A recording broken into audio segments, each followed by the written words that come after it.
आता पाहूया दिवसभरातल्या टॉप 9 मोठ्या बातम्या।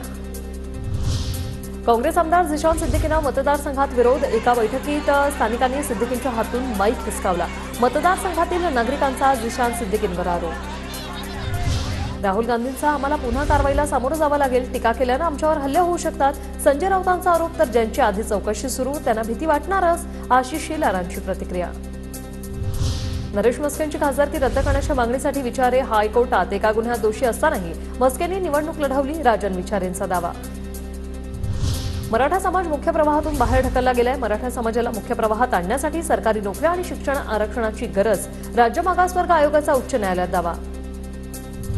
विधानसभा निवडणुकीच्या पार्श्वभूमीवर पंढरपूरमध्ये अभिजित पाटील यांचं जोरदार शक्तीप्रदर्शन। वाढदिवसाच्या दिवशी विधान भवनाची प्रतिकृती असलेला केक कापत दिले विधानसभेच्या मैदानात उतरण्याचे संकेत। पूजा खेडकरनं 12 वेळा यूपीएससीची परीक्षा दिली। यूपीएससीमधून पूजा खेडकरची कुणी मदत केली आहे का हे तपासा। पूजा खेडकर प्रकरणावर पटियाला हाऊस कोर्टाच्या सूचना। मनसे अध्यक्ष राज ठाकरे यांना 10 आणि 11 ऑगस्टला त्यांचा बीड दौरा। विधानसभा निवडणुकांच्या पार्श्वभूमीवर राज ठाकरे बीडमधील 6 विधानसभा मतदारसंघाचा आढावा घेतील। लाडकी बहीण योजनेचा अर्ज भरण्यास कमी प्रतिसाद। लातूर महापालिकेकडून अनेक प्रभागातील सुविधा केंद्र बंद। योजनेसाठी अर्ज करणाऱ्यांचं मनपाचं आवाहन।